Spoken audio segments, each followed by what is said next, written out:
Hello, what's up? Welcome back to another video. What is up, my beautiful dreamers? How are you? I don't know if I like that. I'm gonna keep it in, whatever. Uh, you know, listen. Okay, so I got the Mountain Valley, right? Mountain Valley. But here's the issue. And maybe it's just me, but I feel like when I drink seltzer water or just like fizzy water, period, it doesn't really quench my thirst. It just kind of, I'll be cool for 2 minutes and then I'm like, damn, I'm kind of thirsty again. What is that about? Do you prefer sparkling or still? Please let me know down below. But anyways, we are gonna work on a drawing. We're just gonna hang out and talk. The big painting has really been getting on my nerves, and I've been kind of taking some time away from it because I don't want to end up disliking it, and I don't want to make a mistake that I can't fix. So while I guess digest what I've done on the painting, I'm gonna work on something else, because you know what? In the beginning, I wasn't even gonna work on art today, but then I thought to myself, I was like, dude, do something, right? Like, it doesn't even have to be anything crazy. Just like do something. So I'm gonna make some sketches. So we're gonna set up the easel. I figured let's have a little chill evening in the studio. You know what I'm saying? Like, let's just work through the week. Let's like draw the week out. But yeah, I hope y'all have been really well. I hope you've done something interesting, or even not interesting. I hope you kept a promise to yourself. Whatever that means or whatever that looks like for you, I hope you were able to do that. And I know that this should go without saying already by now, but if you're here, yeah, take out something to draw. We're gonna work together. Please don't make me draw by myself. Or do, it's fine.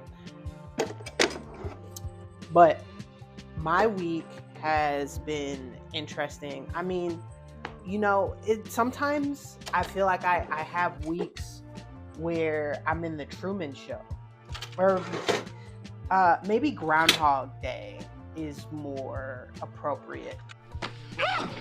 Don't mess with me, pork chop. What day is this? It's February 2nd. Groundhog Day. Morning! See the groundhog? Yeah. Think it'll be an early spring. Didn't we do this yesterday? Because I feel like I'm having the same day, or perhaps the same week, over and over and over and over again. And I guess I'm trying to not let that bother me, you know, but that's a part of the process, is having a routine and sticking with it, and you know, following the plan, even though sometimes it feels like, damn, dude, this is taking forever. But maybe it's okay if something takes forever. You know, the time's gonna pass anyways, and good food takes a while to cook, right? But that's not always true, bro, because you can make a delicious sandwich in like 5 minutes and you lit. The point still stands. Okay, so let's start drawing. I'm not even gonna front, like, this is my first time sitting down at the easel. I recorded a whole thing, but I accidentally recorded it in slow motion, and then I got the bright idea to fix it up in my editing software. So I took like half an hour to kind of mess around with that, and then I realized the light was flickering too intensely. And even when I applied an anti-flickering filter on it, it didn't really change anything. And instead of getting frustrated and giving up and just being like, all right, today's not the day, I'm just gonna give it another go. So I hope that's okay with y'all.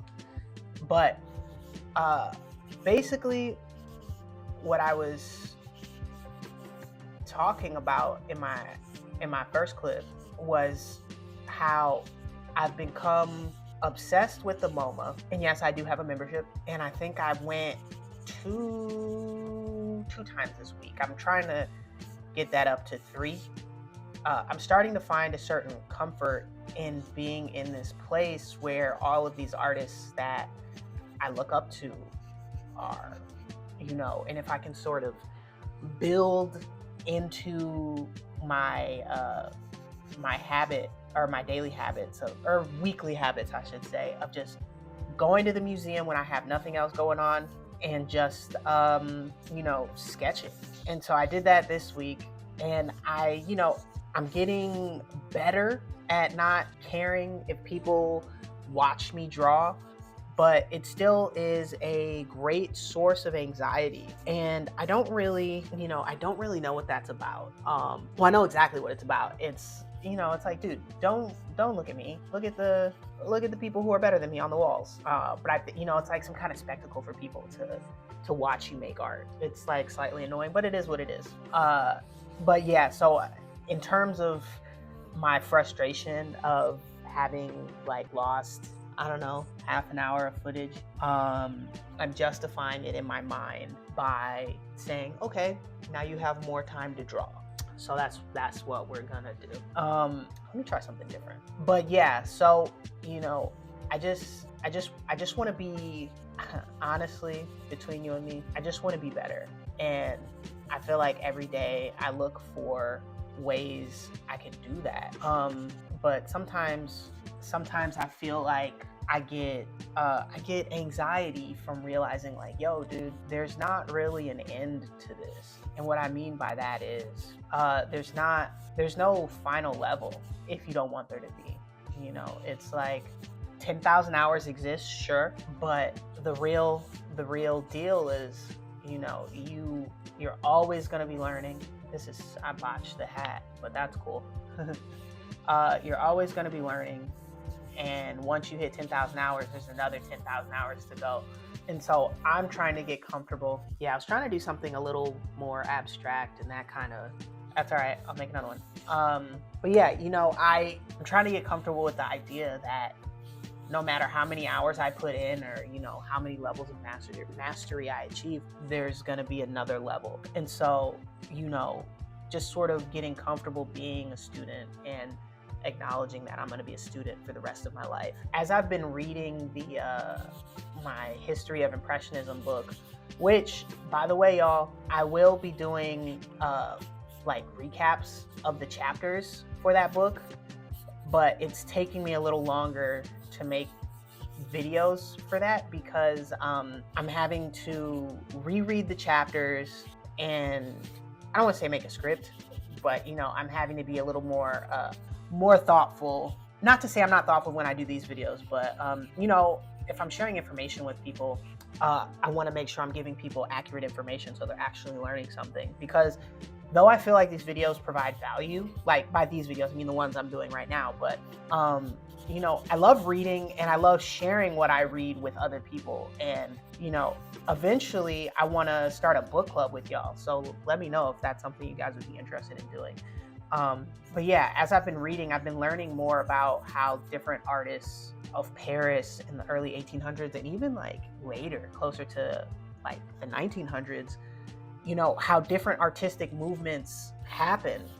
And it's by artists like getting together and sharing their artistic philosophies.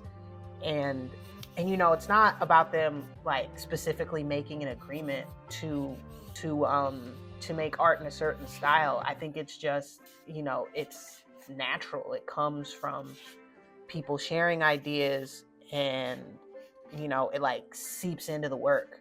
When you're constantly discussing theory and just different artists or learning new things from your peers, it just naturally leaks into your work. And I feel like the internet has kind of decentralized areas from developing their own styles because everything is always online, and so things don't get a chance to develop. And I kind of want to bring that back to New York. I feel like everything in the art world lately has a similar look, for better or for worse.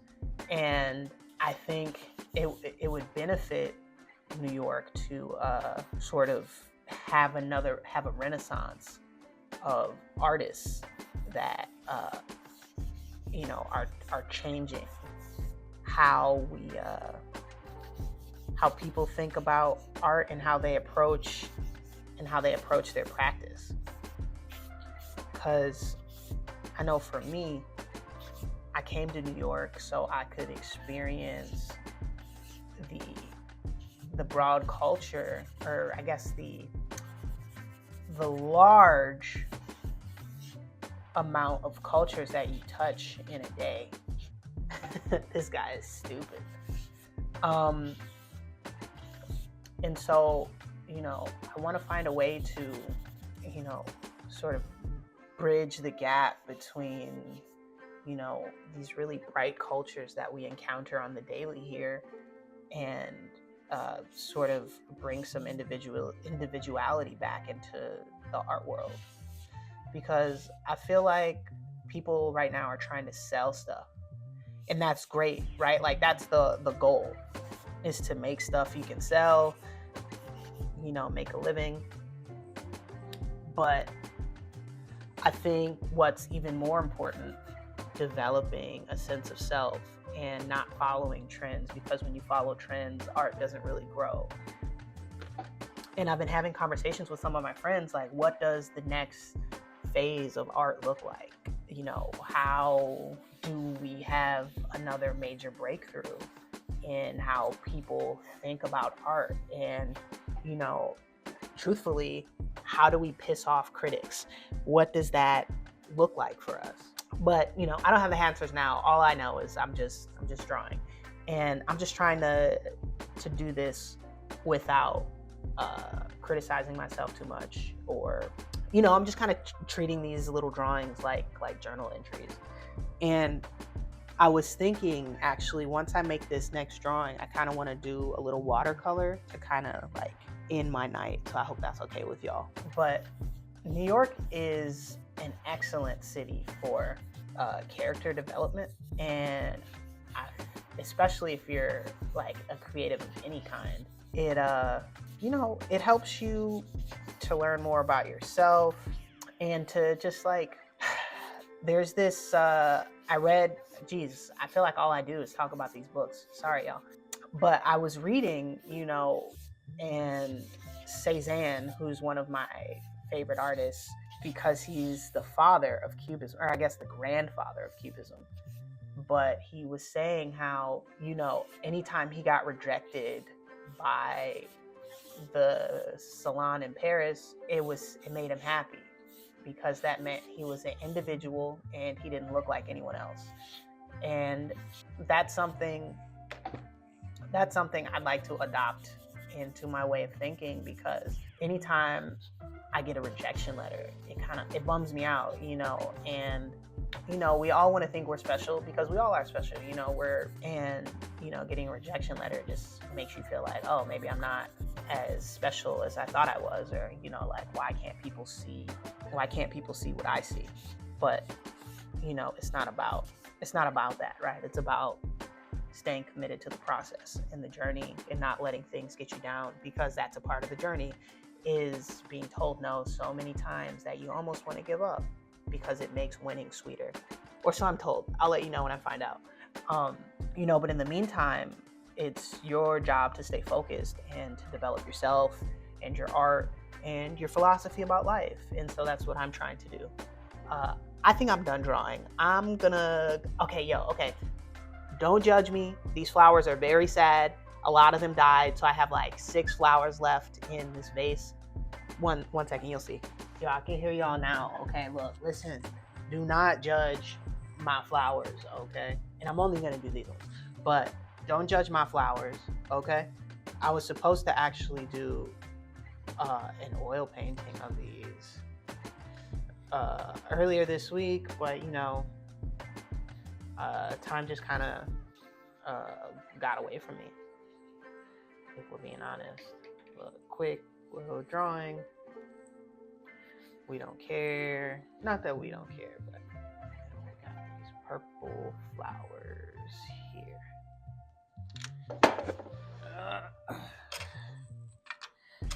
Let me just make sure I'm recording. I feel like every time I record, I learn something new about myself.